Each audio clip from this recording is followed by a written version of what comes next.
തുടങ്ങിക്കോ. ഇന്ന് ഞാനിവിടെ അവതരിപ്പിക്കുന്നത് മലയാള ചലച്ചിത്രഗാന രചയിതാവും കവിയുമായ ഇഞ്ചക്കാട് ബാലചന്ദ്രൻ എഴുതിയ ഒരു മനോഹരമായ കവിതയാണ്. മനുഷ്യരുടെ ആർത്തിപൂർണ്ണ സംസ്കാരത്തിനെതിരെ എഴുതിയതാണ് ഈ കവിത. ഇനി വരുന്നൊരു തലമുറക്ക് ഇവിടെ മാസം സാധ്യമോ, ഇവിടെ മാസം സാധ്യമോ, മലിനമായ ജലാശയം അതിമലിനമായൊരു ഭൂമിയും, മലിനമായ ജലാശയം അതിമലിനമായൊരു ഭൂമിയും. ഇനി വരുന്നൊരു തലമുറക്ക് ഇവിടെ വാസം സാധ്യമോ, ഇവിടെ വാസം സാധ്യമോ,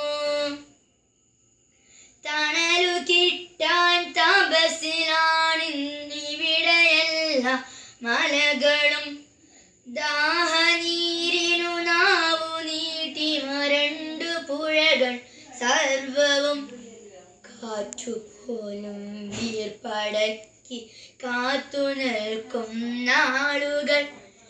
ഇവിടെ ഇന്നൻ പിറവിയെന്ന വിത്തുകൾ തൻ മന്ത്രണം. ഇനി വരുന്നൊരു തലമുറക്ക് ഇവിടെ വാസം സാധ്യമോ, ഇവിടെ വാസം സാധ്യമോ, ഇലകൾ മൂളിയ മർമരം, കിളികൾ പാടിയ പാട്ടുകൾ ഒക്കയങ്ങു നിലച്ചു കേൾപ്പത് പൃഥ്വി തന്നുടെ നിലവിളി.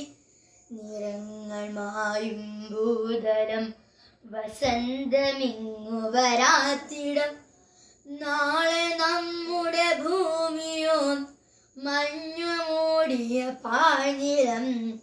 ഇനി വരുന്നൊരു തലമുറക്ക് ഇവിടെ വാസം സാധ്യമോ, ഇവിടെ വാസം സാധ്യമോ, സ്വാർത്ഥ ചിന്തകളുള്ളിലേറ്റി സുഖങ്ങളെല്ലാം കവരുവോർ ചുട്ടരിച്ചു കളഞ്ഞുവോ ഭൂമി തന്നുടെ നന്മകൾ. നനവു കിനിയും മനസ്സുണർന്ന മണ്ണിലിനിയും ജീവിതം, ഒരുമയോടെ നമുക്കു നീങ്ങാം തുയിലുണർത്തുക കൂട്ടരെ. ഇനി വരുന്നൊരു തലമുറക്ക് ഇവിടെ വാസം സാധ്യമോ, ഇവിടെ വാസം സാധ്യമോ, പെരിയ ഡാമുകൾ രമ്യഹർമ്മ്യം അണുനിലയും യുദ്ധവും. ഇനി നമുക്കീ മണ്ണിൽ വേണ്ട ഒരു മനസ്സാൽ ചൊല്ലിടാം വികസനം. അത് മർത്യ മനസ്സിൽ അതിരിൽ നിന്നു തുടങ്ങിടാം വികസനം.